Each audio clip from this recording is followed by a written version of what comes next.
الحمد لله نحمده ونستعينه ونستغفره ونؤمن به ونتوكل عليه ونعوذ بالله من شرور أنفسنا ومن سيئات أعمالنا من يهده الله فلا مضل له ومن يضلل فلا هادي له وأشهد أن لا إله إلا الله وحده لا شريك له وأشهد أن محمدا عبده ورسوله أما بعد فإن خير الحديث كتاب الله وخير الهدي هدي محمد صلى الله عليه وسلم وشر الأمور محدثاتها وكل محدثة بدعة وكل بدعة ضلالة وكل ضلالة في النار.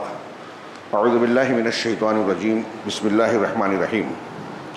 مثلهم كمثل الذي استوقد نارا فلما أضاءت ما حوله ذهب الله بنورهم وتركهم في ظلمات لا يبصرون صم بكم عمي فهم لا يرجعون أو كصيب من السماء فيه ظلمات ورعد وبرق يجعلون أصابعهم في آذانهم من الصواعق حذر الموت والله محيط بالكافرين يكاد البرق يخطف أبصارهم كلما أضاء لهم مشوا فيه وإذا أظلم عليهم قاموا ولو شاء الله لذهب بسمعهم وأبصارهم إن الله على كل شيء قدير.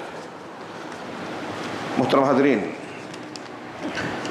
سورہ بقرہ میں اللہ تبارک و تعالیٰ نے متقیوں کی صفات 2 آیتوں میں 3 آیتوں میں بیان کی، کافروں کا ذکر 2 آیتوں میں کیا، پہچان بتائی، اور اس کے بعد 13 آیات میں منافقین کا ذکر کیا. ان آیتوں میں اللہ رب العالمین نے منافقین کی لگ بھگ 10 صفات کا تذکرہ کیا ہے. وہ 10 صفات کیا؟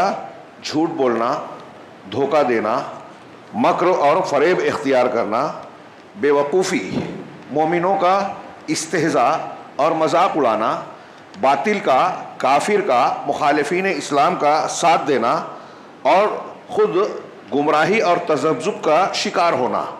اور یہ ساری چیزیں ان کے اندر، یعنی 10 چیزیں جو بیان کی گئی، 10-11 باتیں، یہ صفات کا ذکر کیا.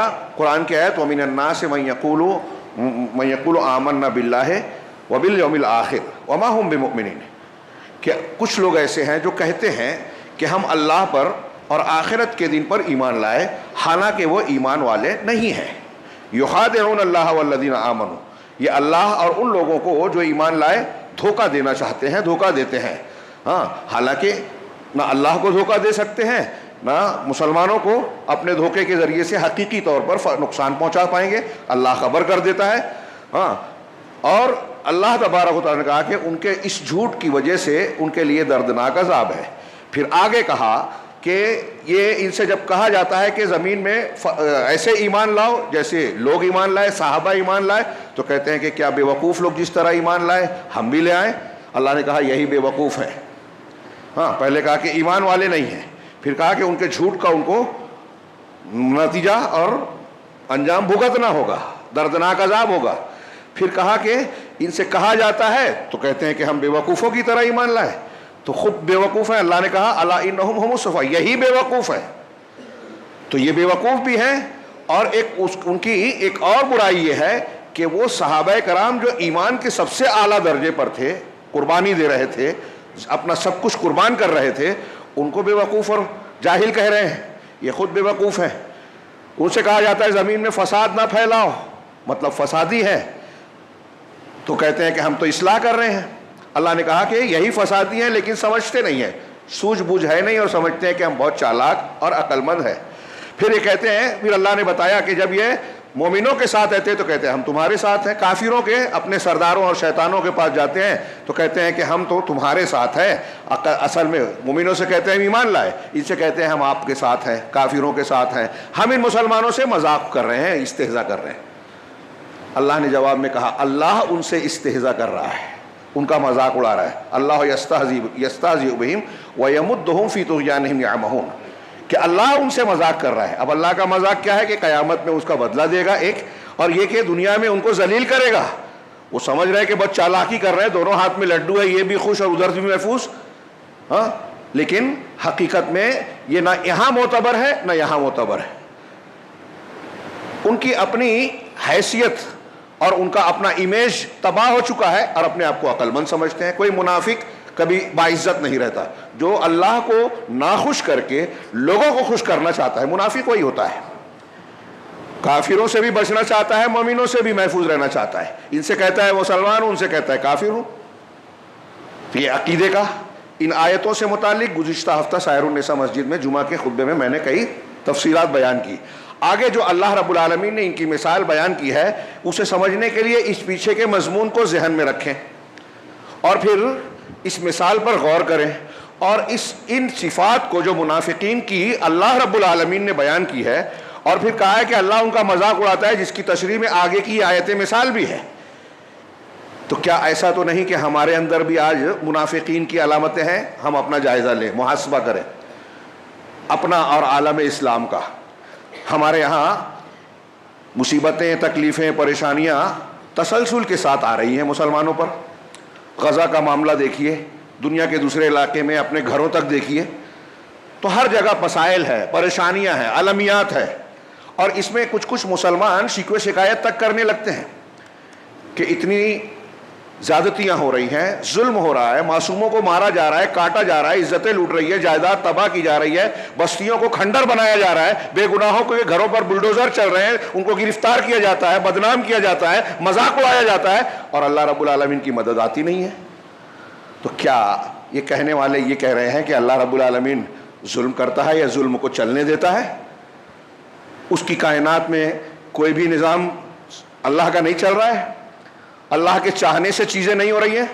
جو لوگ اس قسم کی شکایتیں کر رہے ہیں نا, ان کا وہ کہے نہیں لیکن بین السطور میں معنی یہی ہے کہ وہ یہ کہہ رہے ہیں کہ اللہ رب العالمین ظلم کر رہا ہے یا کروا رہا ہے. نعوذ باللہ من ذالک. اللہ رب العالمین کے وعدے غلط ہیں کہ وہ اہل ایمان کی مدد کرے گا, ایسا وہ سمجھ رہا ہے. جبکہ جائزہ لینا چاہیے, اللہ ظلم نہیں کرتا, اور کسی کافر, مشرک اور ظالم کا انجام کبھی اچھا ہو ہی نہیں سکتا, یہ ہمیشہ یقین رکھیے. طے شدہ بات ہے. جس طرح ہم زہر کھاتے ہیں یا کوئی کھائے تو مر جائے گا, یہ بالکل پکی بات ہے. بلکہ کبھی کبھی بچ سکتا ہے, لیکن اللہ رب العالمین گنہگار کو چھوڑ دے اگر وہ توبہ نہیں کرتا, یہ ہو ہی نہیں سکتا. ظالم کو, خاص طور سے مشرک بدعتی کو معاف کر دے. جو اللہ کی قانون کا باغی ہے, اللہ کی الوہیت کا مخالف ہے, وہ بخشا نہیں جا سکتا. اور بندوں پر ظلم کرنے والا بچے گا نہیں, اس کو ڈھیل ملتی ہے. کیا فرعون کا انجام ٹھیک ٹھاک ہوا؟ جیسے آج لوگ شکایت کرتے ہیں فرعون کے ڈوبنے سے سال, 2 سال, 4 سال پہلے اس دور کے مسلمان یہ کہہ سکتے تھے جو آج ہمارے یہاں کچھ کمزور ایمان والے کہہ رہے ہیں. اس جہالت کو نکالیے, یہ عقیدے کی خرابی ہے, اللہ کی معرفت کے خلاف ہے. اللہ کی معرفت اور اپنی ذات کی معرفت. ہمیں اس بات پر غور کرنا چاہیے کہ اگر مدد نہیں آ رہی ہے تو کیوں نہیں آ رہی ہے. کیا ایسا تو نہیں کہ ہمارے اندر مسلمانوں کے مجموعی ڈھانچے میں ایسی صفات ہیں کہ اللہ کی مدد روٹ جائے, مدد سے محروم رہے؟ کیا ہمارے اندر اللہ کی مدد کے اوصاف ہیں؟ میں تو ایسا کہتا ہوں کہ جو حالات ہیں اگر گہرائی سے اور باریکی سے آپ جائزہ لیں قرآن حدیث کی روشنی میں, تو ایسا لگے گا کہ ان سب مظالم کے باوجود اللہ رب العالمین ہم پر بہت رحم کر رہا ہے, بہت رحم کر رہا ہے, بہت ڈھیل دے رہا ہے ہم کو. ورنہ ہمیں کب تباہ ہو جانا چاہیے تھا. میں یہ بات کیوں کہہ رہا ہوں؟ یہ چند آیتوں کے حوالے سے ہی نہیں, پورے قرآن کو دیکھیے. شرک, بدعت, نفاق, شک شبہ, اللہ رب العالمین کے احکامات کی مخالفت اور بغاوت, کون سا گناہ ہے جو مسلمانوں میں آج نہیں ہے, اور کھل کے اور زیادتی کے ساتھ نہیں ہے. یہ منافقین کے 10 اوصاف کا میں نے آج سرسری ذکر کیا, اس لیے کہ پچھلے جمعہ میں قدر تفصیل سے کیا تھا. جھوٹ بولنا کیا نہیں ہے؟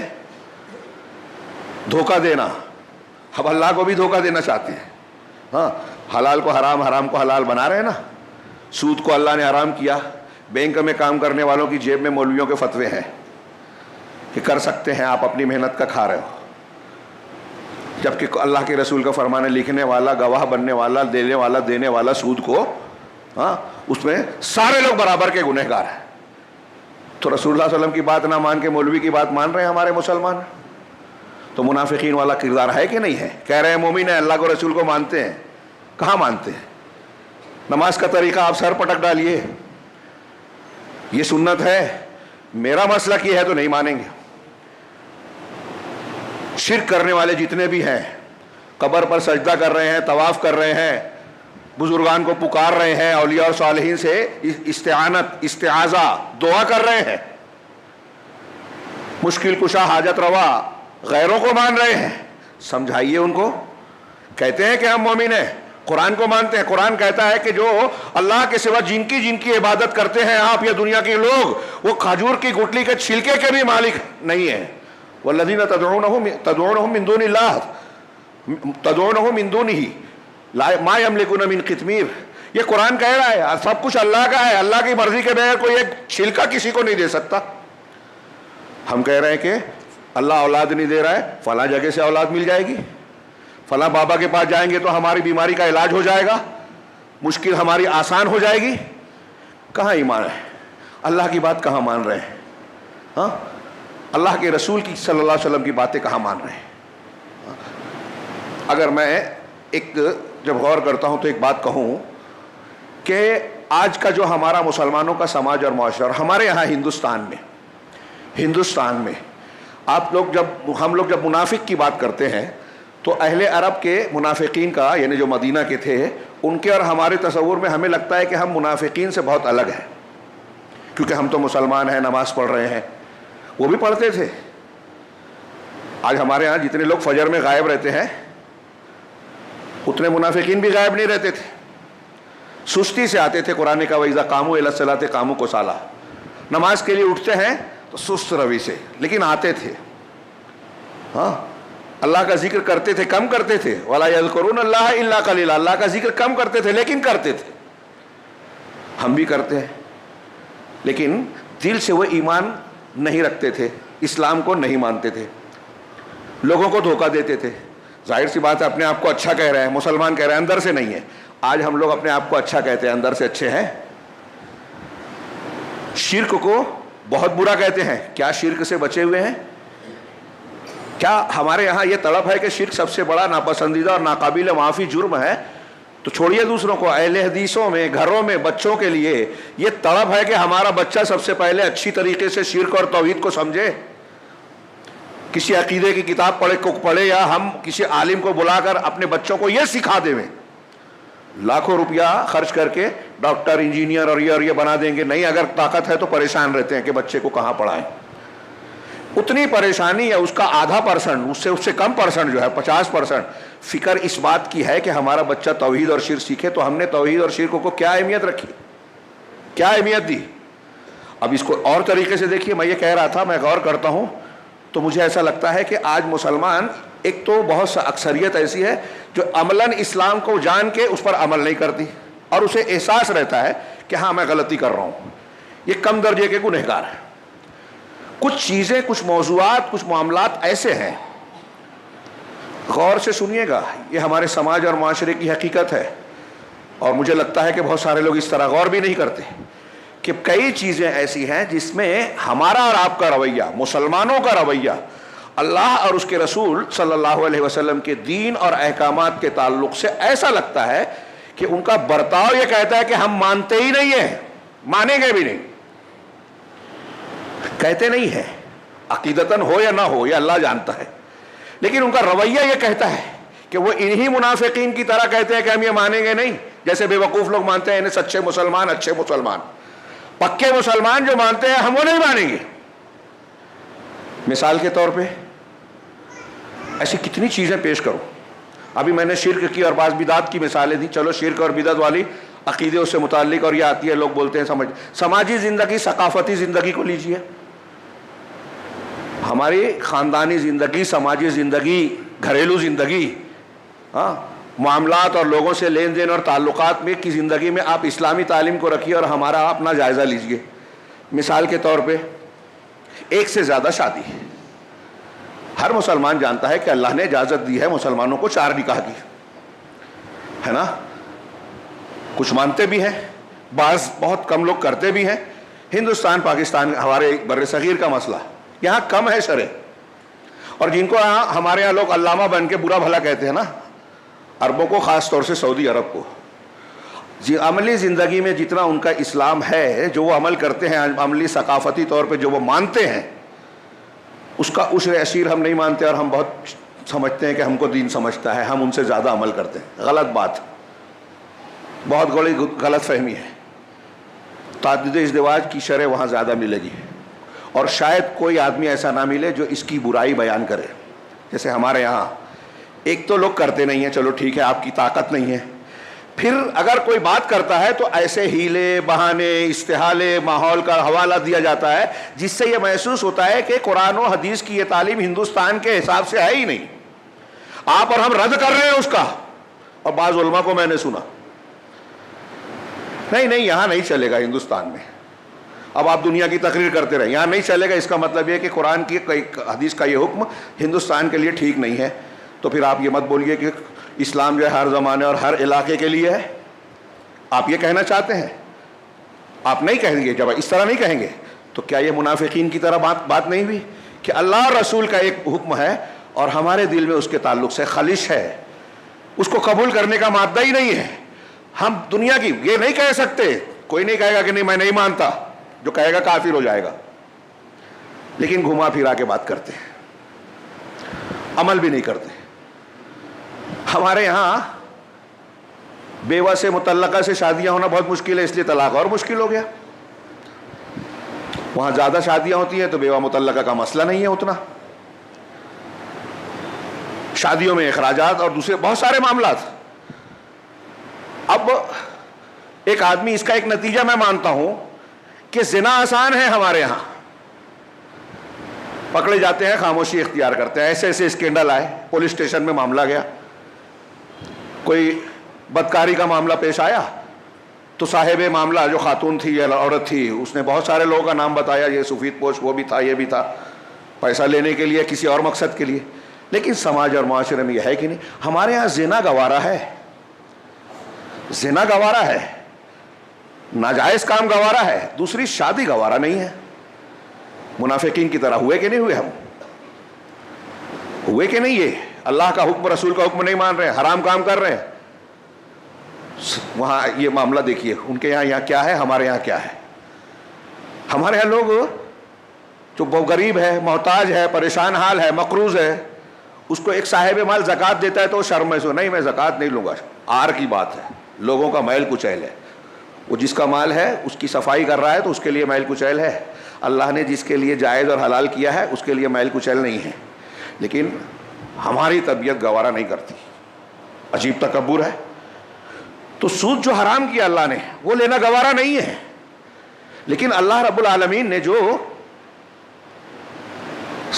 کیا کہتے ہیں زکوٰۃ معاف کیجئے، زکوٰۃ جو حلال ہے وہ لینا گوارا نہیں ہے، اور سود جو اللہ نے حرام کیا ہے اس کو دھڑلے سے لے رہے ہیں، اچھے اچھے لوگ لے رہے ہیں، اور سماج میں وہاں سفید پوش ہیں، باعزت ہیں۔ اب وہی شادی بیاہ کا لے لیجئے معاملہ، کہ ایک آدمی شادی بیاہ ہم کس بنیاد پہ کرتے ہیں؟ کسی بڑے گھر کو ہمارے سماج میں شہر میں لے لیجئے، ہاں 1000 میں 100 میں نہیں کہہ رہا ہوں، 1000 میں کوئی ایک مثال ملے گی تو شمار نہیں ہوگی، 1000 میں ہی ملے گی، 100 میں نہیں ملے گی۔ ایک مولوی صاحب مسجد کا امام ہو، مؤذن ہو، بہت نیک ہے، سب مانتے ہیں، لیکن گھر کا شہر کا کوئی اچھا بڑا آدمی، امیر چھوڑیے متوسط طبقے کا آدمی، اسے اپنی بچی دینے کے لیے تیار ہوگا کیا؟ ہمارے سماج میں بہت اچھا ہے، نیک ہے، متقی ہے، توحید والا ہے، مؤذن کو دیں گے؟ مولوی کو دیں گے؟ نہیں دیں گے۔ لیکن ایک کروڑ پتی ہے، شرابی ہے، جواری ہے، توحید نہیں ہے، مزار پہ جاتا ہے، شرکیہ بات کہتا ہے، گلے میں تعویذ لٹکی ہے، شرک کا عمل کر رہا ہے، رشتہ آ گیا، بڑا گھر ہے، دے دے، وہ سب دیکھیں گے، بعد میں سمجھا دیں گے۔ اب اس کا بیٹا پیدا ہو رہا ہے، وہ بھی شرک کر رہا ہے، پرواہ نہیں ہے، کچھ دن تک تھوڑی بحث مباحثہ ہوا، بات ختم۔ منافق ہوئے کہ نہیں ہوئے؟ آپ شرک گوارا کر رہے ہیں، معاشی تنگی گوارا نہیں ہے، شرک گوارا ہے۔ وہ بڑے گھر والا نشے والا دنیا دار آدمی روز آپ کی بیٹی کو مارے، گوارا ہے، غریبی گوارا نہیں ہے، سماجی اسٹیٹس چاہیے۔ اب یہی شادی بیاہ میں آپ کی برادری کا بچہ ہے، دوسری برادری کی بچی ہے، رشتہ کرنا چاہیں، ہم کریں گے؟ ہم کریں گے؟ ہمارے ہندوستان پاکستان میں ہوتا ہے لیکن بہت کم اور ناراضگی کے ساتھ ہوتا ہے. وہ بہت اچھا ایماندار ہے, ایمان والا آدمی ہے. صحابہ کرام نے, حضرت عبد الرحمن بن عوف رضی اللہ عنہ نے, پہلے ان کے یہاں کتنا اونچ نیچ تھی, قریش غیر قریش, عرب غیر عرب, نیچا سمجھتے تھے دوسروں کو. اسلام لائے تو ختم ہو گیا یہ سب, قبائلی خاندانی عصبیتیں ختم ہو گئی. ہماری ختم ہوئی کیا؟ نہیں ہوئی. حضرت عبد الرحمن بن عوف عشرہ مبشرہ میں سے, دنیا کی دولت بعد میں اللہ نے دی. اپنی بہن کی شادی حضرت بلال سے کی جو آزاد کردہ غلام تھے, بہت غریب تھے, سیاہ فام تھے. کوئی کرے گا؟ ہمارا اسلام کہاں ہے؟ جانتے ہی نہیں ہے. خاندان برادری دیکھیں گے, نہیں وہ برادری الگ ہے. اگر وہاں کسی نے کر لی کسی سے تو آپ اس کے گھر میں دوسرے لوگ بچیاں نہیں دیں گے. اونچ نیچ, برادری, دوسری اور چیزیں. صحابہ کرام کے نزدیک ایمان اہم تھا. سعید بن مسیب کا واقعہ بارہا میں نے بیان کیا ہے. خلیفہ کا رشتہ آیا, بیٹی کے لیے نہیں کیا, اپنے ایک شاگرد کو جس کے گھر میں کھانے کے لیے بھی نہیں تھا, اس سے نکاح کر دیا. آج ہمارے یہاں کوئی کرے گا؟ ہم ان عربوں کو برا کہتے ہیں, خاص طور سے سعودی عرب کو. ایک سے زیادہ شادیاں وہاں عام ہیں. گئے سے گئے گزرا مسلمان ہو, نماز کا وقت ہوگا فوراً نماز پڑھے گا. سفر میں وہ اپنے گاڑی میں رکھتے ہیں جا نماز, ضرور رہے گا مصلی. جنگل میں پڑھ لیں گے لیکن وقت سے لیٹ نہیں کریں گے جیسے ہم کرتے ہیں. کسی بھی برادری کا کوئی مسلمان ہو, کسی بھی رنگ کا کوئی مسلمان ہو, کتنا بھی غریب دکھ رہا ہو, کھانا کھا رہا ہے, اگر اس نے جھوٹا کھانا چھوڑ دیا, پانی پیتے ہوئے آدھا پانی چھوڑ دیا, جھوٹا پانی اور جھوٹا کھانا وہاں کا بڑے سے بڑا انسان, شاہی خاندان کا آدمی کھائے گا. ہمارے یہاں سڑک چھاپ آدمی گھین محسوس کرے گا کہ ارے اس کی بچی ہوئی پلیٹ میں کیسے کھاؤں. یہ ہندو دھرم کا اثر, 4 شادی والا ہندو دھرم کا اثر. ہماری ثقافت کلچر کیا ہے؟ ابھی الیکشن کا دور چل رہا ہے, لوگ بتاتے ہیں, میں نہیں جانتا واللہ, منبر رسول پہ ہوں, کہتے ہیں کہ ذات برادری کے اور دوسرے معاملات چل رہے ہیں, ناجائز پیسوں کی ریل پیل چل رہی ہے. مجھے بتائیے کہ کون نہیں جانتا, یہ جو لوگ بھی چلا رہے ہیں, یہ برادری اور وہ برادری دونوں مسلمان ہیں, لیکن ہم ان کو اپنے دشمن کی طرح, کسی ایک لیڈر جو اپنی دنیا بنانے کے لیے جا رہا ہے اسمبلی میں یا کسی الیکشن لڑ رہا ہے, اس کی دنیا کے لیے ہم اپنی آخرت تباہ کر رہے ہیں, اللہ اور اس کے رسول کا قانون پامال کر رہے ہیں, اپنے مسلمان بھائیوں کو دشمن بنا رہے ہیں. چھوٹی موٹی بات نہیں ہے. اسی لیے میں کہتا ہوں کہ یہ منافقین کی صفت ہے. یہ ذات برادری اونچ نیچ کے لیے اللہ نے نہیں بنائی تھی, تعارف کے لیے تھی. ہمارے یہاں اس کو دشمنی کی بنیاد بنایا جاتا ہے, جیسے غیر مسلموں میں ہے, کفار میں تھا, ہندوؤں میں ہے, ہمارے یہاں ہے.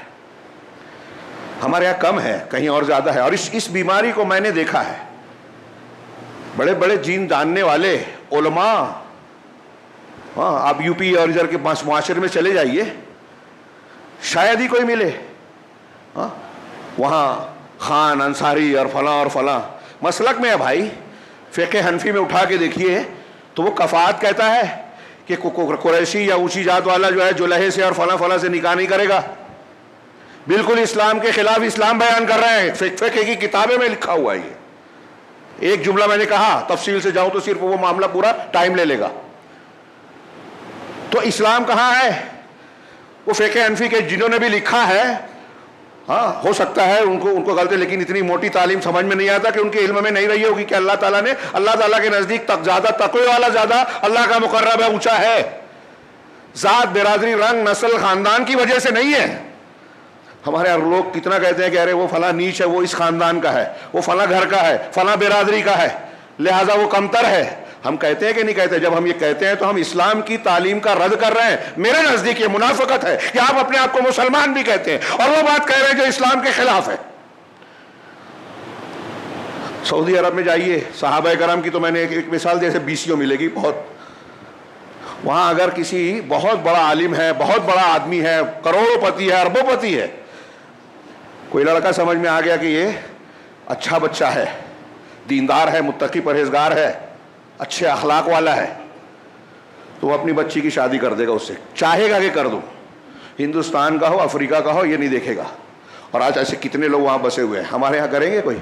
دوسرے ملکوں کی دوسری برادری کے لوگوں سے وہ کر دیتے ہیں.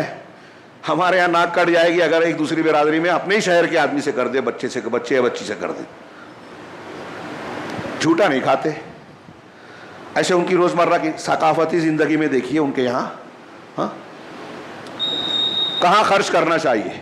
آپ ان کو پائیں گے کہ سنتوں پہ روزہ افطار کرانے میں خرچ کریں گے، صحیح تہوار کے وقت لوگوں کو، غربا مساکین کو، بیواؤں کو کا خیال رکھیں گے۔ اکیلے اکیلے پوری مسجد بنا دیتے ہیں۔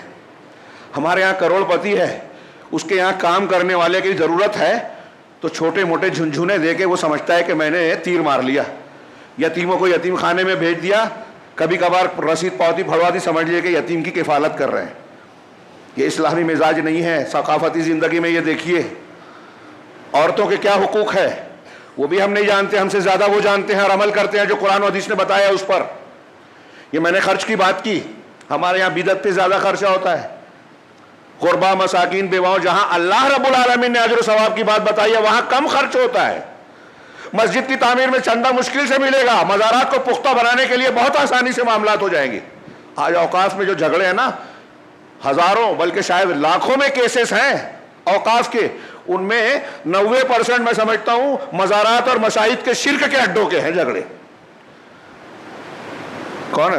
ہمارے اندر مسلمانوں کی مثال ہے یا منافقین کی مثال ہے؟ اب اعتقادی مسلمان، اعتقادی نفاق، ہمارے یہاں منکرین حدیث ہیں، ان منافقین کی طرح یہ جو ساری چیزیں ان کے اندر ملے گی۔ کافروں سے بھی ڈرتے ہیں، مرعوب ہیں، مسلمانوں سے بھی ڈرتے ہیں۔ اس کا ایک ثبوت یہ ہے کہ منکر حدیث اپنے آپ کو کھل کے بولتا ہی نہیں کہ میں منکر حدیث ہوں، چوری چھپے اپنی بات کو ظاہر ہی نہیں کرے گا۔ جیسے روافظ ہے، وہ روافظ بھی وہی ہے، صوفیہ ہیں، تصوف والے، اور اب تو کھل رہے ہیں۔ ابھی میں نے ڈاکٹر اسرار صاحب کے عقیدہ وحدت الوجود کا کئی مرتبہ کئی تقریروں اور دروس میں رد کیا، جہاں جا رہا ہوں رد کر رہا ہوں، کیونکہ مجھے یہ خبر ملتی ہے، معلوم ہے کہ بہت سارے اہل حدیث کہلانے والے وہ ہیں نہیں، میں نہیں مانتا، اہل حدیث کہلانے والے لوگ ان سے متاثر ہیں۔ ڈاکٹر ذاکر نائک ان کو پروموٹ کر رہے ہیں، وہ قرآن حدیث کے خلاف، حضرت ابوبکر صدیق عمر کے خلاف جو ہے باتیں کر رہے ہیں ڈاکٹر اسرار کہ میرے نزدیک انبیاء کے بعد سب سے اونچا درجہ حضرت علی کا ہے، یہ اس سے متاثر ہے۔ صحابہ کرام کو پہ تنقید کر رہے ہیں، یہ ان سے متاثر ہے۔ دیکھیے منافقین کہہ رہے ہیں کہ صحابہ بے وقوف تھے، یہ بھی کہہ رہے ہیں۔ ہاں، مولانا مودودی صاحب نے صحابہ پہ تنقید کی تو جماعت اسلامی والوں کو وہی سمجھ میں آتا ہے اور سمجھتے ہیں کہ ہم عقل والے ہیں، میں کہہ رہا ہوں یا کوئی کہہ رہا ہے بے وقوف ہے۔ مسلمانوں میں انتشار پیدا کرتے ہیں، ان کے خلاف بات ہو تو مسلمانوں میں انتشار، اور آپ توحید کا رد کریں، یہ اسلام کو ختم کرنے والا کام ہے۔ آپ تو توحید والوں کی مخالفت کیے بغیر کوئی تقریر نہیں کرتے، کوئی کتاب نہیں لکھتے۔ دیکھیے ان تحریکیوں کو، کہیں کہ کچھ بیماری ہو سعودی عرب، جبکہ پوری روئے زمین پر کوئی حکومت آج توحید سے سب سے زیادہ قریب ہے اور عامل ہے، اس کی تبلیغ کرتی ہے تو وہ سعودی عرب ہے۔ بہت برملا کہہ رہا ہوں، کیونکہ یہ اسلام کا حق ہے، آپ اہل حق کی تائید کریں، اور یہ اس میں بھی قرآن میں بھی کہا گیا ہے۔ ہم ان کی غلطیوں کو صحیح نہیں کہہ رہے ہیں، ان کا عقیدہ اور منہج درست ہے۔ غلطیاں ہر جگہ، ہر مسلمان، ہر علاقے میں ہے، آپ کے اندر بھی ہے، میرے اندر بھی ہے، تو غلط کو غلط کہیں گے، لیکن بحث اصول اور منہج کی ہے۔ جب آپ توحید والوں کو رد کرتے ہیں، یہ اس مضمون سے متعلق جملہ کہہ رہا ہوں، توحید والوں کا رد کرتے ہیں، سعودی عرب کا یا اور کسی کا، توحید والوں کو برا بھلا کہتے ہیں اور روافظ کی تائید کرتے ہیں، قبروں پر جانے والوں کی تائید کرتے ہیں، اردگان اسرائیلیوں کا ایجنٹ۔ ابھی غزہ اور اس سے متعلق کتنی باتیں لوگ کرتے ہیں، سعودی پہ الزام دیتے ہیں۔ اب ایک کلپ آئی ہے میرے پاس، پتہ نہیں وہ صحیح ہے کہ غلط ہے، لیکن اس میں بتایا گیا ہے کہ 10,000 ترکی فوجی اسرائیل کے ساتھ کام کر رہے ہیں، جس میں سے 4,000 نے غزہ میں مسلمانوں کے خلاف کارروائیوں میں حصہ لیا اور لے رہے ہیں۔ اس طرح ترکی فوجی، الجزائر کے حوالے سے کلپ میرے موبائل میں موجود ہے، عربی اور انگریزی، عربی میں بیان کیا گیا، انگلش میں ترجمہ کیا گیا ہے۔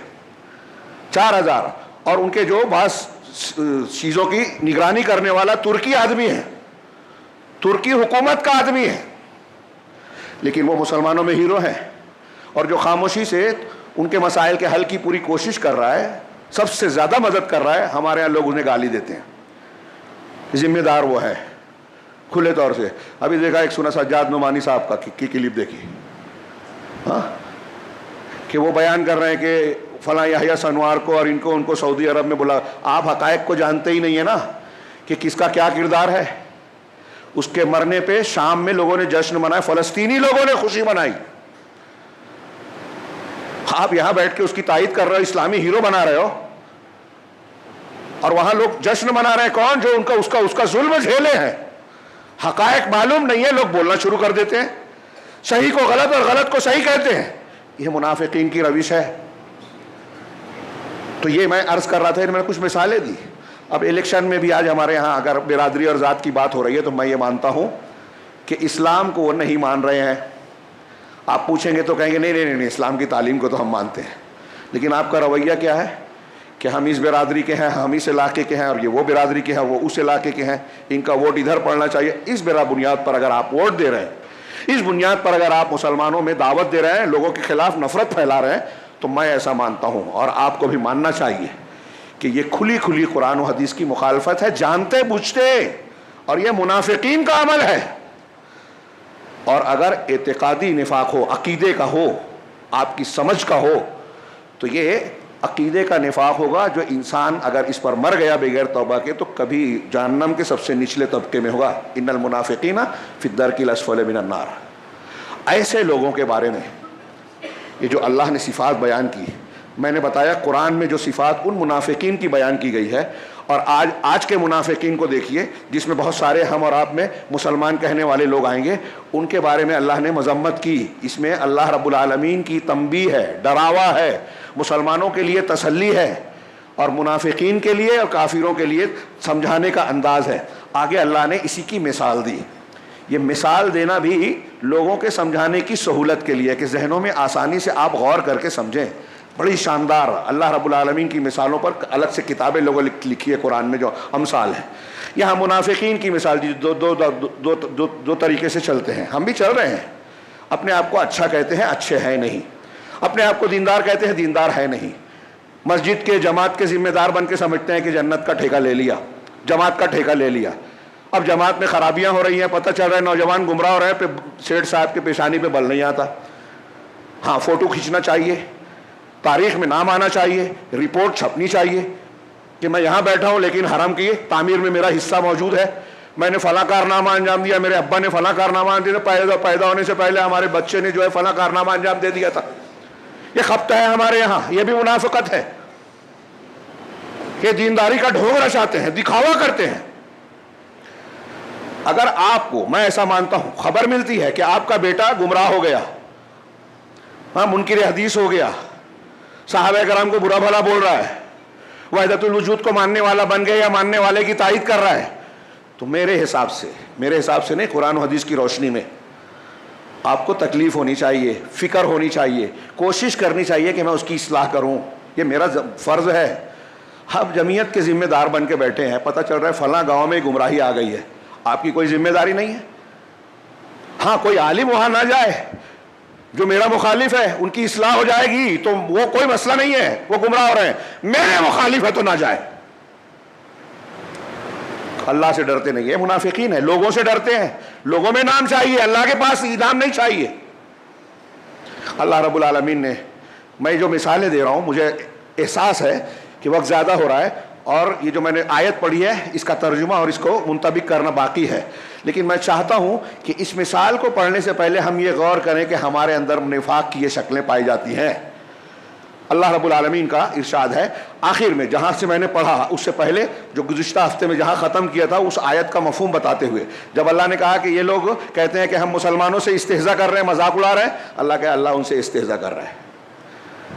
استہزاء کے جواب میں جو استہزاء ہو وہ برا نہیں ہے. اللہ رب العالمین مذاق نہیں کرتا، مکر نہیں کرتا، لیکن کوئی مکر کرتا ہے تو اس کا جواب دیتا ہے. یہ کمال ہے، یعنی یہ خوبی ہے. دھوکہ دینے والے کو اس کا جواب نہ دیا جائے تو ایک خامی ہوگی. تو یہ اللہ کے لیے ایسے نہیں کہا جائے کہ اللہ مذاق کرتا ہے یا مذاق اڑاتا ہے، یہ عیب ہوگا.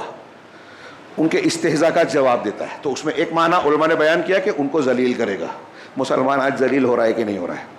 میں ایسا مانتا ہوں کہ عقیدے کا، اعمال کا، مختلف قسم کا جو نفاق ہے وہ مسلمانوں میں پایا جاتا ہے. اس لیے اللہ ہمارا ہم استہزاء کر رہے ہیں، مذاق اڑا رہے ہیں کہ ایک طرف کہتے ہیں مسلمان ہیں، ایک طرف کہتے ہیں اسلام کے نمائندے ہیں، دوسری طرف اصلی اسلام کو چھوڑ کر، توحید کو چھوڑ کر شرک کا نمائندہ بنتے ہیں، بدعت کے ذریعے سے اسلام کا چہرہ بگاڑتے ہیں. کہیں تعزیہ ہے، کہیں 15 شعبان ہے، اور نہ جانے کیا کیا خرافات ہیں. روز روز نئی نئی دعا بنتی ہے. قرآن حدیث کے مقابلے میں تصوف کا ایک پورا مذہب ہے، اور کہتے ہیں وہ کہ اس سلسلے پر بیعت کیے تو قرآن حدیث کو چھوڑ دو، ہماری بات مانو پیر صاحب کی۔ کتنی کھلی گمراہی اور چل رہی ہے، اور مجھ جیسا آدمی اگر کوئی بولنے جائے تو پٹ جائے گا، ارے یہ بزرگان دین کے خلاف ہیں۔ جی نہیں، قرآن حدیث کے موافق بیان کر رہا ہوں، اور جو قرآن حدیث پر رہے گا وہی اصلی بزرگ ہے، جو قرآن حدیث کے خلاف ہے وہ بزرگ نہیں ہے۔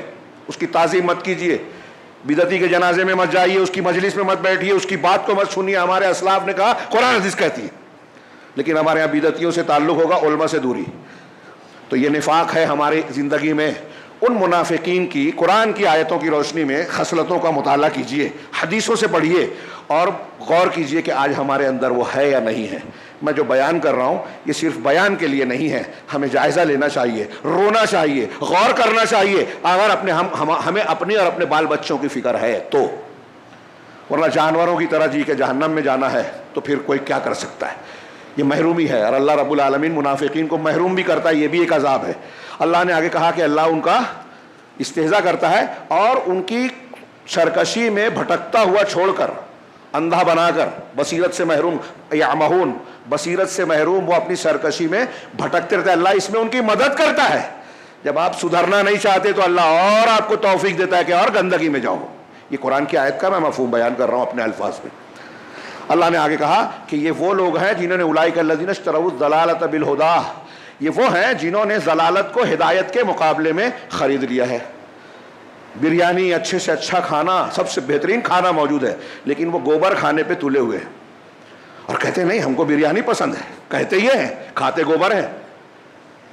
میں ہلکا خراب کھانا نہیں کہہ رہا ہوں، گوبر کہہ رہا ہوں، کیونکہ گمراہی کہا ہے اللہ نے۔ پچھلے ہفتے میں نے بتایا تھا کہ عبدالرحمن بن ناصر السعدی نے کہا کہ کوئی دینار کے بدلے میں درہم لے تو نقصان کا سودا ہے۔ دینار کے بدلے درہم لے نقصان تو ہے، لیکن وہ بھی پیسہ ہے۔ یہاں تو اگر آپ توحید کو چھوڑ کے شرک لے رہے ہیں، قرآن حدیث کو چھوڑ کر فلاں پیر صاحب اور فلاں کا وحدت الوجود کا عقیدہ، اور فلاں کا شرک کا عقیدہ، قبر پرستی کا عقیدہ، تعزیے کا عقیدہ، غلط منہج کا عقیدہ، قرآن حدیث کو چھوڑ کر تحریکیت کو لے رہے ہیں، صحابہ کرام پہ تیر و نشتر چلا رہے ہیں، توحید کو غیر اہم قرار دے رہے ہیں، اتحاد کے نام پر شرک اور بدعت سے سمجھوتے کی بات کرتے ہیں، جیسا کہ آج تحریکی کرتے ہیں، تو آپ گمراہی کو خرید رہے ہیں ہدایت دے کر۔ کروڑوں روپیہ دے کر آپ گو خرید رہے ہیں، گوبر خرید رہے ہیں۔ یہ گو اور گوبر بھی فائدے مند ہے کہیں نہ کہیں، ضلالت انسان کو لے جانے والی ہے۔ ہاں یہاں دنیا کا فائدہ محسوس، منافق جب منافقت کرتا ہے تو اس کو لگتا ہے کہ دنیا میں میرا فائدہ ہو رہا ہے، مجھ کو عہدہ مل گیا، حکومت مل گئی، پیسہ مل گیا، یا کچھ اور مل گیا، میں نے اپنا ایمان اور ضمیر بیچا تو کچھ پیسہ تو مل ہی جاتا ہے، تو اس کو لگتا ہے کہ یہ فائدے کا سودا ہے۔ لیکن اللہ کیا کہہ رہا ہے کہ یہ ہدایت کو بیچ کر گمراہی خرید رہا ہے۔ ہاں فما ربحت تجارتہم وما کانوا مہتدین، تو نہ ان کی تجارت فائدہ مند ہے، نفع والی ہے، اور نہ وہ ہدایت والے ہیں، وہ ہدایت والے نہیں ہیں۔ جو دو رنگی کر رہے ہیں اللہ کہہ رہا ہے وہ گمراہ ہے، ہدایت والے نہیں ہیں۔ اور یہ کہتے ہیں کہ ہمارے پاس بہت دماغ ہے۔ یہ صحابہ کرام کے جیسے مسلمان جو ہیں، ایمانداری، ہر جگہ سچ بولنا، دھوکہ نہیں دینا، کافروں کو کافر، مشرکوں کو مشرک، بدعتیوں کو بدعتی کہہ کے لوگوں کی ناراضگی مول لے لیتے ہیں۔ لوگ کہتے ہیں دیکھو یہ انتشار کی ابھی توحید کی دعوت آپ دیجیے، اور پوری تاریخ میں آپ کو ملے گا اہل حق کو ایسے القاب سے۔ نبی کریم صلی اللہ علیہ وسلم کو جب بولا گیا، کفار مکہ کہتے ہیں کہ یہ خاندان میں تفرقہ کر رہے ہیں، بیٹا مسلمان ہو گیا، باپ باپ کو چھوڑ کے چلا گیا۔ آج بھی یہ الزام کسی دوسرے سرکل میں توحید کی دعوت دینے والوں کو، دوسرے چھوڑیے مسلمان دیتے ہیں، امت میں انتشار پھیلا رہے ہیں۔ ٹھیک ہے انتشار نہ پھیلائیں، کیا کریں؟ تو یہ کہیں کہ آپ شرک کرو، بدعت کرو، گناہ کبیرہ کرو، کچھ بھی کرو، ایک ہو جاؤ، ہمارا مسلک مان لو تو آپ چالاک ہو، توحید کی بات کرو گے تو آپ بے وقوف ہو، جیسے یہ منافقین کہتے تھے۔ تو یہ ہدایت والے نہیں ہیں۔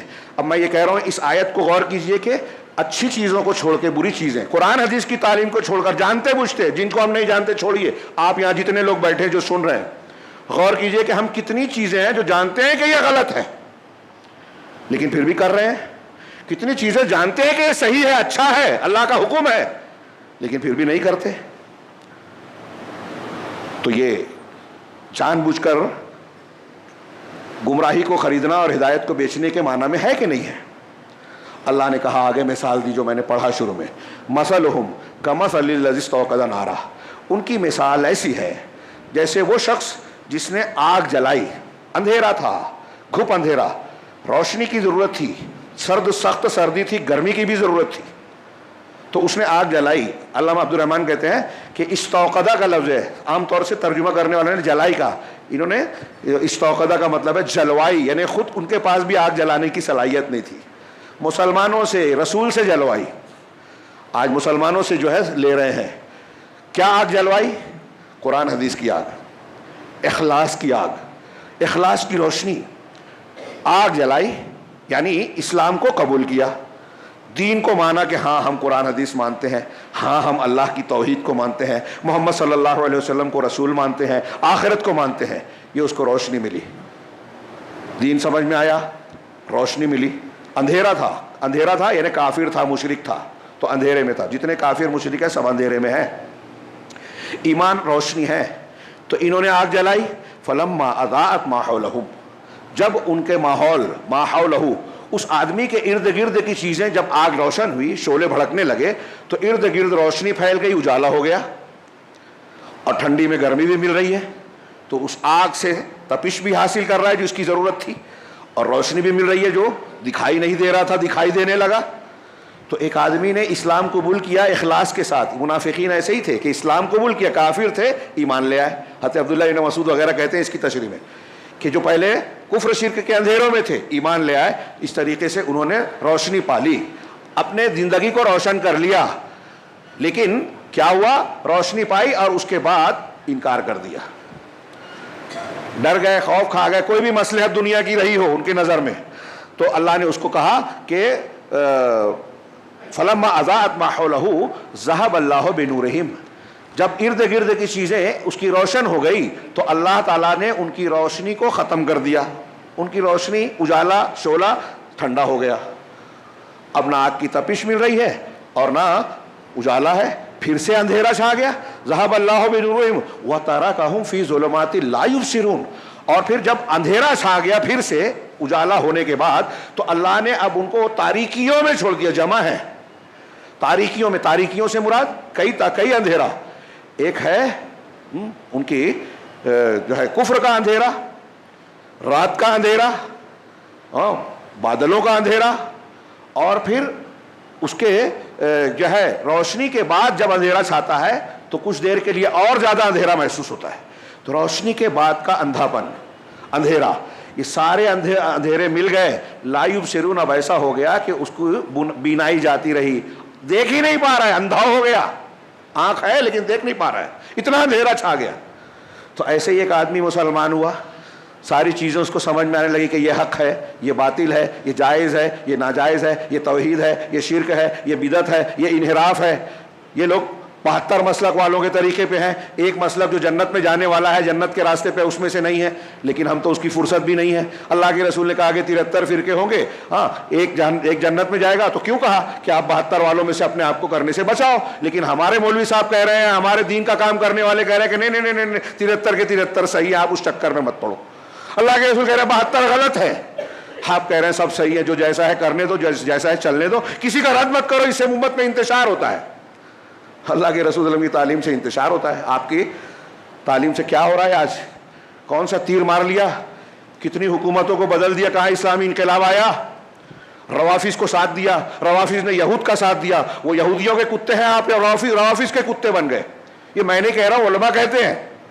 مسلمانوں کو لاکھوں کی تعداد میں کٹوا دیا گزشتہ چند سالوں میں دنیا کے مختلف علاقوں میں. غزہ میں آج اس کا ذمہ دار کہیں نہ کہیں یہ بھی شامل ہے, تحریکی. تو اللہ کہہ رہا ہے کہ ان کی مثال ایسی ہے. ایک مثال یہ دی اللہ نے کہ اجالا ملا, روشنی ملی. اب ہم کو اور آپ کو روشنی ملی. ہم جتنے بھی یہاں مسلمان اپنے آپ کو کہنے والے ہیں, کیا ہم مانتے ہیں کہ نہیں کہ قرآن اور حدیث کو ماننا چاہیے, اللہ کی ہدایت ہے, آسمان سے اتاری, اور جو اس پہ عمل کرے گا دنیا میں بھی عزت ملے گی, آخرت میں بھی نجات ملے گی؟ مانتے ہیں. لیکن ہم عمل میں کرتے ہیں کیا؟ اللہ کہتا ہے سود, اللہ سود کو مٹاتا ہے. ہم کہتے ہیں, ہمارے سیٹ لوگ کہتے ہیں, ارے مولوی صاحب سے مسئلہ مت پوچھو ورنہ اس کو روک دیں گے. سودی لین دین نہیں کریں گے تو ترقی کیسے کریں گے؟ پک پھنی میں چوری نہیں کریں گے تو آگے کیسے بڑھیں گے؟ اب اسکیم آ رہی ہے, اتنا ایسا لوم ہے, گورنمنٹ سبسڈی دے رہی ہے, 2% سود دے رہی ہے, مانگ رہی ہے. تو مولوی صاحب سے فتویٰ لیا, کہا سبسڈی اتنی دے رہی ہے, سود کو اس میں جوڑ کے قضا کرو. جن لوگوں نے کر لیا آج ان کا کارخانہ بک رہا ہے, قرضے میں ڈوبے ہوئے, سود چڑھتا جا رہا ہے. ناباڑ کی اسکیم ہمارے یہاں آئی تھی, آج اس کا کیا حال ہے. جن لوگوں نے لے لیا میٹھا میٹھا سمجھ کے, آج ان کی پراپرٹیاں بک رہی ہیں, بک چکی ہیں بہت سی. 4 دن کی چاند. اللہ کو مانتے نہیں, رسول کو مانتے نہیں ہیں. سود حرام ہے, نہیں مانتے. ذات برادری مت کرو, نہیں مانیں گے. الیکشن کا فائدہ, شادی بیاہ کا مسئلہ, برادری کے علاوہ اچھا آدمی ہے, نیک ہے, ایمان والا ہے, لیکن برادری نہیں ہے تو نہیں کریں گے شادی. اپنی برادری میں کریں گے, چاہے جواری ہو, شرابی ہو, گنہگار ہو, شرک اور توحید کو سمجھنے والا نہ ہو, پیسے والا ہے بس کافی ہے. ہاں, معلوم ہے حق کیا ہے, دین کیا ہے, نجات کس میں ہے. نہیں مانتے اور ماننا چاہتے بھی نہیں ہیں. اگر کوئی بتائے گا تو رد کریں گے, ہیلے بہانے. نہیں ایسا ہے نا کہ آپ کہہ رہے ہیں بات صحیح ہے, لیکن ہم کر دیں گے شادی تو پھر ہمارے لیے پرابلم ہو جائے گا. یہی تو امتحان ہے اللہ کا, کہ آپ اللہ کا حکم مان کے دنیا کا پرابلم جھیلو.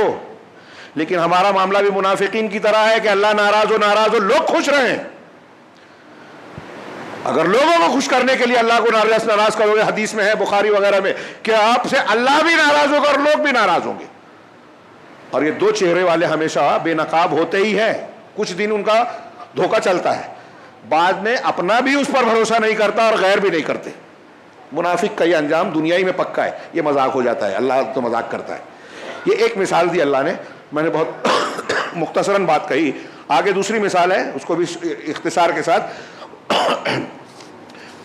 اللہ نے فرمایا او کصیب من السماء فیہ ظلمات ورعد وبرق, یا پھر ان کی مثال اس جیسی ہے. کچھ لوگوں نے کہا کہ یہ منافقین کی دوسری قسم ہے, الگ الگ قسم کے منافق ہوتے ہیں تو دوسری قسم ہے, یا یہ کہیے کہ انہی منافقین میں جو دوسری مثال بیان کی. او کصیب من السماء, یا آسمان کی اس بارش کی طرح ان کی مثال ہے. فیہ ظلمات ورعد وبرق, جس میں کہ تاریکیاں بھی ہیں, بجلی کی کڑک بھی ہے, بادل کی گھن گرج بھی ہے, ہاں, وبرق, اور بجلی کا کوندنا اور اس کی کڑک بھی ہے, چمک بھی ہے, بجلی کی چمک بھی ہے. ہاں, اس میں ظلمات ہے, تاریکی اندھیرے ہیں.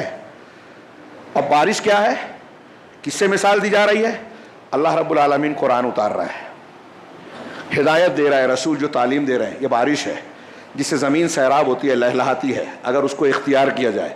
لیکن اس میں منافقین, مشرکین, اللہ کے نافرمان اور سرکش لوگوں کے لیے وعیدیں ہیں, ڈراوا ہے, عذاب کا وعدہ ہے, وعید ہے.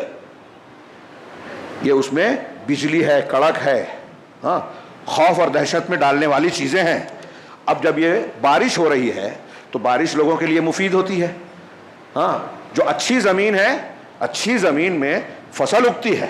مومن جو ہوگا اس کو قرآن حدیث سے فائدہ ہوگا. مومن جو قرآن حدیث پر عمل کرے گا تو اس کا ایمان بھی بڑھے گا, اجر و ثواب بھی بڑھے گا. لیکن منافق جب قرآن اترتا ہے تو الٹا اس کا ڈر بڑھتا ہے. بارش ہو رہی ہے, ہدایت ہے, رحمت ہے, قرآن دین رحمت ہے, لیکن اس کو ڈر لگتا ہے یہ تو نہیں ماننا ہے, اب لوگوں کو اور دھوکہ دینا پڑے گا. ہاں, نہیں مانے گا اور پھر اچھا بننا رہے گا, تو ماننے کا ڈھونگ بھی کرنا ہے اور ماننا نہیں بھی ہے. ایک یہ, پھر دوسرا یہ کہ خود مسلمانوں سے ڈر کے پتہ چلے گا تو یہ ہمارے لیے خیر نہیں ہوگی کہ ہم اندر سے کیا ہیں. پھر اللہ کا ڈر کہ اللہ کہہ رہا ہے اس بارش میں کہ اگر تم کفر, شرک و نفاق رکھو گے تو بچو گے نہیں. تو اس میں ان کو خوف اور ڈر ہے. یجعلون اصابعهم فی آذانہم من الصواعق حذر الموت, موت کے ڈر سے بجلی کی جو کڑک اور گرج ہے, اس کے کڑکنے, صاعقہ بجلی کا کوندنا, کڑکنا, اس کا کڑاکا جو کوند آئے اور گر پڑے, تو اس کے کڑاکے کے ڈر سے, صاعقے کے ڈر سے یہ اپنی انگلیوں کو اپنے کانوں میں ٹھونس لیتے ہیں. جب بہت تیز شور ہوا, تیز سے بجلی کڑکی تو ہم پر گر نہ جائے یا ہم اس میں اندھے بہرے نہ ہو جائیں, کان میں ڈال لیا. یہ کیوں ڈال لیا؟ ڈر خوف سے بچنے کے لیے, بجلی کے ڈر سے بچنے کے لیے. لیکن کان بند کر لینے سے اللہ کی قدرت تو نہیں بدلی, کان بند کر لینے سے بجلی کا خوف ٹلا تو نہیں ہے. یہ اپنی دانست میں سمجھتے ہیں کہ ہم نے کان بند کر لیا خطرے سے بچ گئے. نہیں, وہ خطرے میں ہے. یہ اللہ مثال دے رہا ہے کہ ایک طرف وہ قرآن و حدیث کو ماننے کا دعویٰ بھی کر رہے ہیں, مسلمانوں کے ساتھ ہونے کا, ایمان والے ہونے کا ڈھونگ بھی رچا رہے ہیں, اور دوسری طرف کفر اور شرک میں لوگوں کو خوش کرنے کے لیے کفر اور شرک کا ساز بھی دے رہے ہیں, اس کی تائید بھی کر رہے ہیں. اس میں پچھلی آیت کا ایک حصہ گزر گیا جو بہت اہم تھا, کہ اللہ نے ان کے بارے میں کہا کہ وہ جو روشنی ہوتی ہے پھر اچانک اندھیرا چھا جاتا ہے، وہ دیکھتے نہیں ہیں. تو اللہ نے کہا صم بکم عمی فہم لا یرجعون، چھوٹ گیا تھا. صم بہرے ہیں، صم سنتے نہیں ہیں. کیا نہیں سنتے؟ ہم اور آپ غور کریں، کیا ہم سن رہے ہیں؟ آپ خطبہ سن رہے ہیں، سن نہیں رہے ہیں. یہ سننا اس وقت اس معنی میں ہوگا جب آپ مان رہے ہیں. اللہ کہہ رہے ہیں خیر کی باتوں کو یہ سنتے نہیں ہیں، کان ہیں لیکن فائدہ نہیں اٹھا رہے ہیں اس سے. یہ منافقین. اب ہمارے یہاں شہر میں جتنے بھی لوگ ہیں، آج آپ بولیے جا کے کہ الیکشن ہو رہا ہے، حرام والا پیسہ مت لو، لوگوں کو جھوٹ مت بولو، اس پارٹی سے پیسہ لے کے اس پارٹی کو ووٹ دے رہے ہو، یہاں وعدہ کر رہے ہو، مخالفت کر رہے ہو. اسی طریقے سے ذات برادری کی بات، مسلمان کا مسلمان سے دشمنی مول لے لینا، اس دنیا کے فضول کا کاموں کی وجہ سے دوسروں کے لیے مت کرو. سنیں گے، مانیں گے نہیں. ہاں کیا ہے کہ نہیں یہ منافقین کی صفت، سمن. اور یہ تو ابھی الیکشن کے تناظر میں نے کہا. اب شرک اور بدعت کے بارے میں ہم چیخ چلا کے کہہ رہے ہیں. لوگ کہہ رہے ہیں، کتابیں لکھی ہے، قرآن حدیث کہہ رہا ہے کہ اللہ کے سوا کسی سے دعا کرنا شرک ہے. اس سے زیادہ گمراہ کوئی ہے ہی نہیں. وہ سنتا ہی نہیں، قیامت تک جواب ہی نہیں دے گا جو مر چکا ہے. وہ ولی ہو، پیر ہو، نبی ہو، کوئی بھی ہو. نبی تک درود پہنچایا جاتا ہے، اس کا جواب دیتے ہیں، یہ الگ چیز ہے. لیکن آپ کی پکار سن لے میں ایسے ڈائریکٹ، قرآن کہتا ہے مردہ سنتے نہیں ہیں. ہم کہتے ہیں کہ نہیں مردے سنتے نہیں. یہاں لوگ کہہ رہے ہیں بابا لوگ سنتے کیوں نہیں ہیں؟ ان سے جا کے مانگیں گے. تو آپ ان کو قرآن حدیث بتائیے کہ یہ شرک ہے، شرک کو شرک بتائیے. آپ قرآن حدیث بتائیے. ابھی ہمارے کچھ نوجوان ہیں، وہ کچھ جاہلوں کو اپنا پیشوا بنا لیا ہے، گمراہ کرنے والے ائمہ کو، مرزا، ڈاکٹر اسرار، فلاں، جو صحابہ پہ تنقید کرتے ہیں، شیعوں کی تائید کرتے ہیں، علامہ ابن تیمیہ کا رد کرتے ہیں، ابن عربی کا کی تائید کرتے ہیں. مجھے حیرت ہوتی ہے ایسے اہل حدیثوں پہ. آج کل کچھ فون آ رہے ہیں میرے پاس، کچھ لوگوں سے میسج آ رہے ہیں، ڈاکٹر اسرار کو آپ نے کہا، ابھی بھی لوگ بھیج رہے ہیں. مجھے حیرت ہوتی ہے کہ یہ کون دوسرے اگر کرے تو مجھے کوئی تعجب نہیں، کمنٹ کریں، گالیاں دیں. اہل حدیث انہیں پتہ ہی نہیں ہے وحدت الوجود کیا ہے، دنیا کا سب سے بڑا شرک. اور کہتے ڈاکٹر اسرار نے علامہ ابن تیمیہ کا رد کیا. میرے پاس کلپ ہے، کوئی دیکھے ان کی کلپ ہے. کہتے ہیں کہ قرآن میں هو الاول والآخر والظاہر والباطن کو کہتے ہیں یہ وحدت الوجود کے سلسلے میں نص قطعی ہے. اس سے ثابت ہوتا ہے، اس کے علاوہ کوئی معنی ہی نہیں. سب سے اچھی تفسیر کہہ رہے ہیں، نعوذ باللہ. اللہ کے رسول نے خود اس کی تفسیر کی ہے، اس کا ذکر نہیں کیا. تو اللہ کے رسول سے اچھی تفسیر یہ کر رہے ہیں، اور ہم کہہ رہے ہیں کہ بہت اچھا ہے. میں کہہ رہا ہوں تو لوگ دفاع کر رہے ہیں اس کا. تو یا تو آپ اسلام اور عقیدہ نہیں جانتے، یا ان کو نہیں جانتے، وحدت الوجود کی شناعت اور قباحت کو نہیں جانتے. اور اگر کوئی وحدت الوجود کو ماننے والا اپنے آپ کو مسلمان کہتا ہے تو ان منافقین کی صف میں مانتا ہوں کہ وہ درک اصل میں رہنا، وہ توحید والا ہے ہی نہیں. یہی ڈاکٹر اسرار نے کہا کہ لا الہ الا اللہ کا مطلب کیا ہے؟ لا موجود الا اللہ، کیا یہ اس کی لا مقصود الا اللہ، لا مطلوب الا اللہ، اور سب سے آخری درجہ ہے لا موجود الا اللہ. انا للہ و انا الیہ راجعون. میں نے 10 مرتبہ بیان کیا، پھر سے کہہ رہا ہوں کہ یہ لا الہ الا اللہ کا یہ معنی کرنا، لا موجود الا اللہ، جو تمام اکثر صوفی کرتے ہیں، تصوف والے، یہ سب سے بڑا شرک ہے. اس کا مطلب کیا ہوا کہ موجود اللہ کے سوا کچھ ہے ہی نہیں، آپ اور ہم عکس ہیں.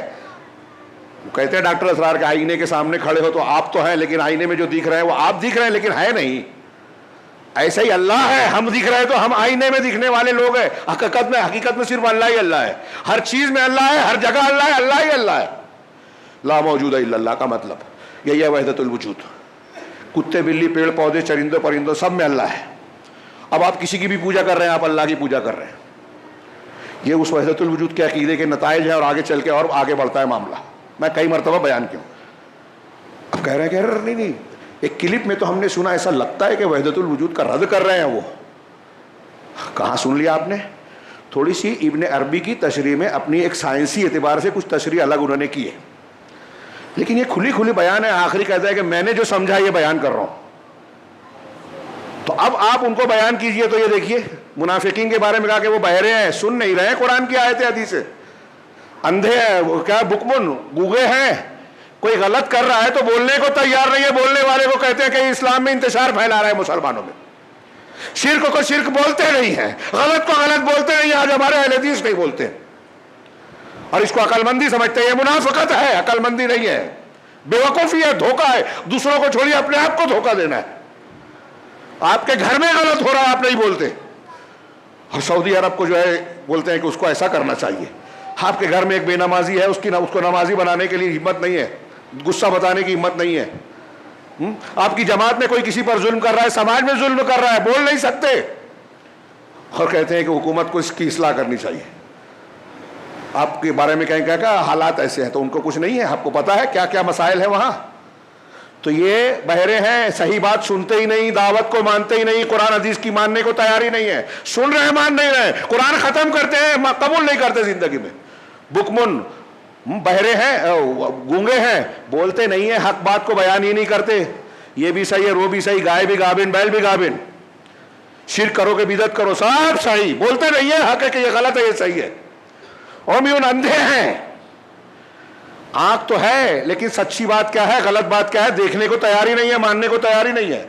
اب جب ان کا حال یہ ہے، ایک طرف تو تاریکیوں میں ہے، اندھیروں میں ہے پہلے ہی سے، اب حال یہ ہے کہ اندھے بہرے گونگے بھی ہیں، ہاں، تو پھر لا یرجعون، یہ لوٹیں گے نہیں، مطلب سدھریں گے نہیں، یہ سدھریں گے نہیں، انہیں مر کے مٹی میں ملنا ہے. عبد الرحمن بن سعدی نے یہ جو کہا نا کہ ان کے لیے آگ کی روشنی ہوئی پھر بجھ گئی چلے گئے، تو اس کے معنی میں یہ بھی بیان کیا کہ جب مریں گے تو آگ زندگی میں جب روشنی ہوئی تو کچھ فائدہ اٹھا لیا، منافقت کی تو ایسا لگتا ہے دنیا میں فائدہ اٹھا لیا، لیکن جب یہ آگ چلی گئی یعنی موت آ گئی تو اب قبر کا اندھیرا، گناہوں کا اندھیرا، عذاب کا اندھیرا، کفر اور شرک کے اندھیرے اس کے ساتھ ہوں گے، اور اس کو دائمی عذاب میں مبتلا کریں گے آگے چل کے.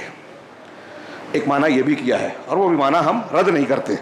آگے والی جو مثال تھی کہ جس نے کیا ہے بارش کے موسم میں کہ بارش ہو رہی ہے، بجلی گرج گھن گرج، اور اس کو کون ہے ڈر کے مارے، بجلی کے کڑاکے سے ڈر کے مارے اپنے کان میں جو انگلیاں ڈالتا ہے کہ میں بچ جاؤں گا، لیکن اس سے بچ نہیں پائے گا. واللہ محیط بالکافرین، اور اللہ کافروں کو پوری طریقے سے گھیرے ہوئے، کہیں بچ کر جا نہیں سکتا کوئی.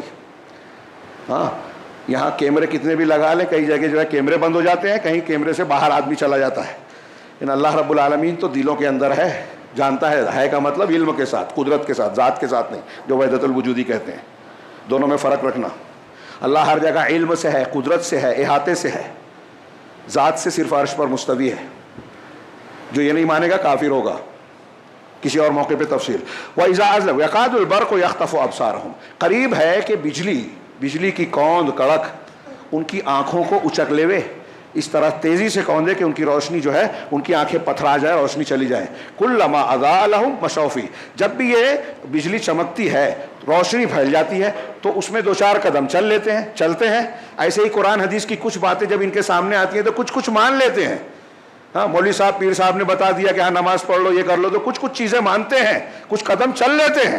ہاں، وَإِذَا أَظْلَمَ عَلَيْهِمْ قاموا، اور جب یہ بجلی کی چمک چلی جاتی ہے، قرآن حدیث کی تعلیم ان کے سامنے سے ہٹ گئی تو پھر وہی ان کی پرانی روش، پھر کھڑے ہو گئے.